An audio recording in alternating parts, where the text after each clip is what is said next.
What's up? This is Tea Talks, episode 2. And I want to read y'all a little message on this tea bag.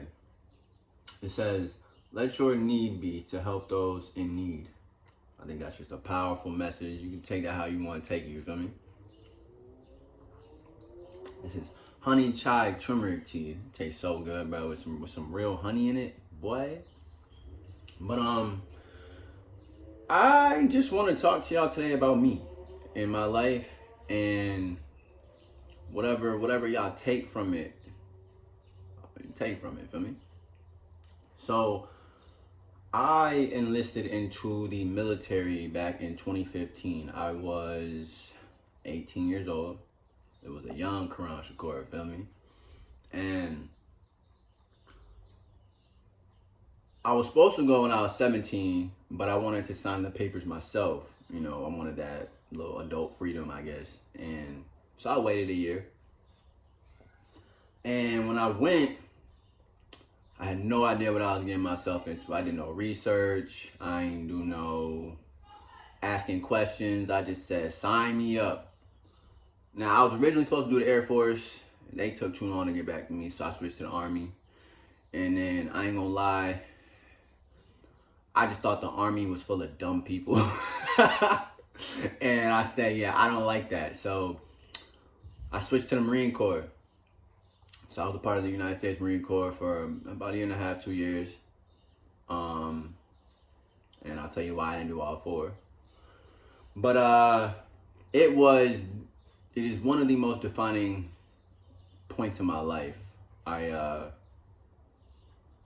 I feel like it was the genesis and the catalyst of me becoming a man and learning the world. And it took me a lot of harsh lessons to truly understand that this world is greasy, this world is slimy, especially towards people who ain't greasy and slimy. And I remember being in boot camp, and you know, the first month goes by. It was as smooth as you could probably want it to be. It wasn't easy in any way. But when I say smooth, it was like, you know, I adjusted, and I went from being kind of like nervous and shell-shocked to like annoyed that I'm still here. I'm still in boot camp. I'm still in South Carolina in this heat. It's raining. It's hot. It's somebody yelling in my face every day, spitting in my face.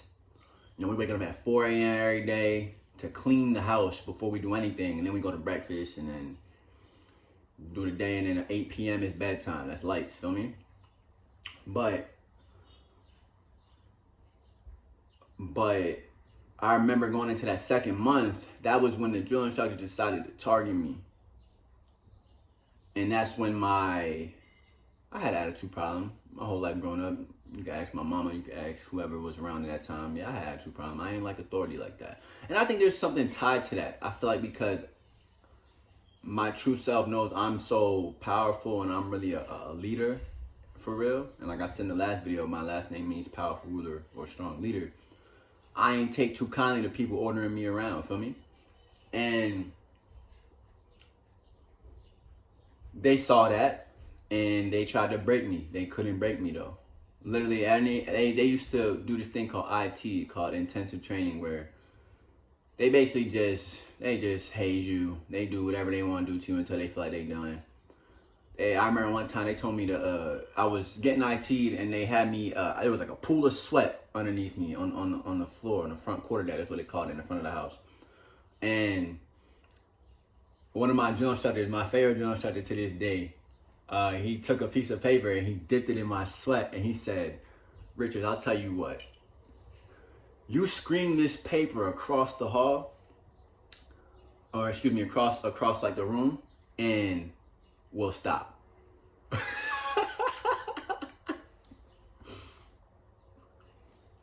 Obviously that didn't happen. But that's just a little taste. I'm telling you, that's just one day. That's just a little section in a day in boot camp. I could be here for days telling y'all the funny things and just the things we went through in boot camp, right? But I remember one of the last weeks there, that same drill instructor, he told me, he was like, you know what, Richard, you're gonna be one of the ones they kick out. you're going to be one of the ones they kick out because your attitude sucks. And I looked at him and I just said, "Aye, sir." He said, "That's all you got to say?" And I said, "Yes, sir." I didn't know what to say. Like, what am I supposed to say to that? And my 18-year-old self is thinking that, like, what am I supposed to say to that? Like, no, they're not going to kick me out, sir. Like, I was trained to not talk back to y'all, so I ain't got nothing to say. And he shook his head and he just went on about his business. And fast forward, I go through combat training, go through my job training. I get stationed in Miramar, San Diego, California. The unit I got the unit I got assigned to was about to go on a deployment. What they called a MEU, M-E-U. What is it, military expedition unit, something like that.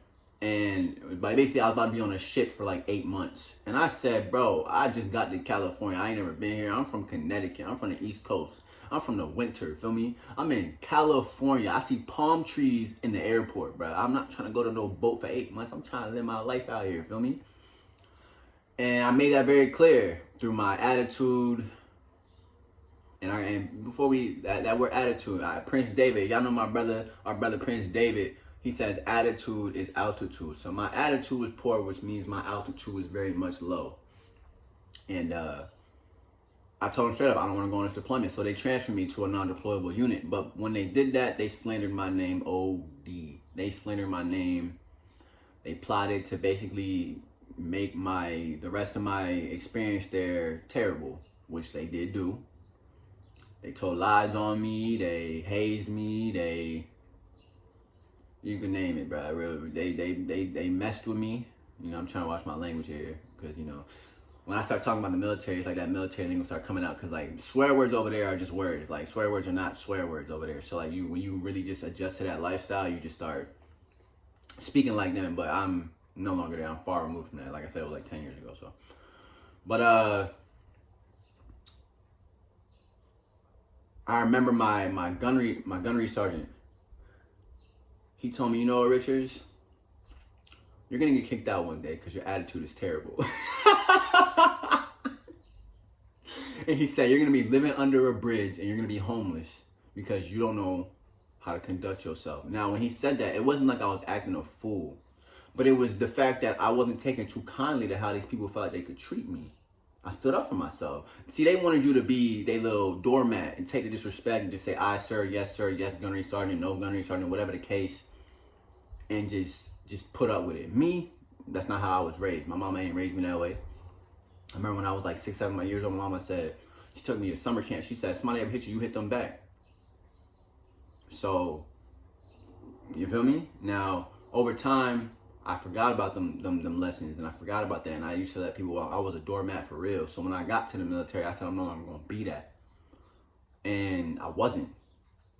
And a lot of people messed with me for that. A lot of people really rocked with me, and a lot of people did not. And so what they did, I got NJP. They call non-judicial punishment for something that wasn't warranted of that punishment. But like I said, they didn't like me. So they demoted me, took money from me, publicly humiliated me in front of the whole unit, with the whole, like, basically they publicly NJP'd me. Usually NJPs are private or whatever, but no, they said we're gonna make they literally told me, they said we're gonna make an example out of you.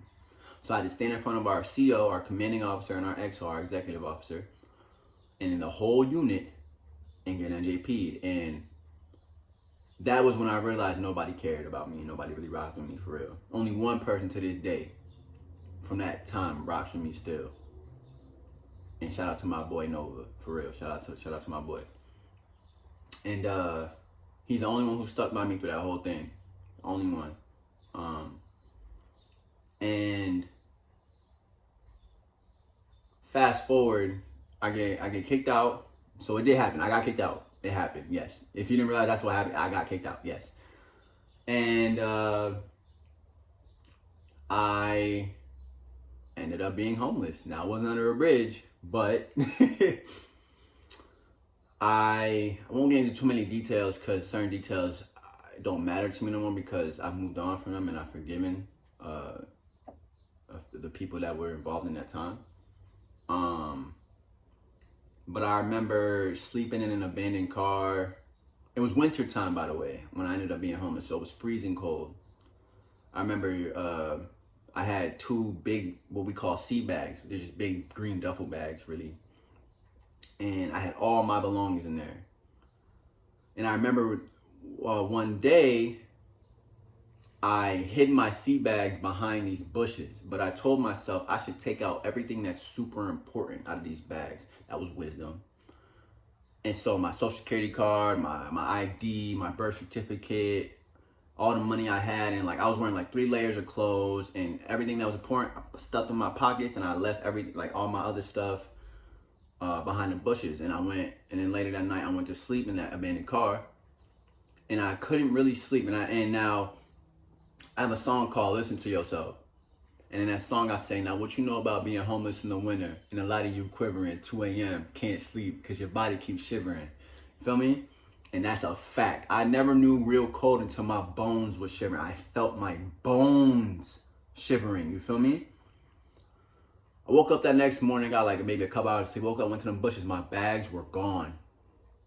Gone. Everything that I had in my possession, everything that belonged to me was gone except the thing that was on my person and the clothes on my back. And all I did, I remember I just said, you can't be serious. And I said, well, this is life. And I remember reaching out to certain family members for help, and everybody acting like their phone don't work. I did get help from one family member, but she made it clear it was very limited help, very much time. Clock was ticking. You got a certain amount of days you need to get out of here. Feel me? Fast forward again, I ended up in a homeless shelter for veterans. Shout out Coach Street. And I was there for 9.5 months. And in that time, I very much did not like myself. The negative self-talk was crazy. And it forced me to really like do a lot of introspection and go like, bro, who are you? You know this ain't for you. You know this life ain't for you. You know you're not one of them.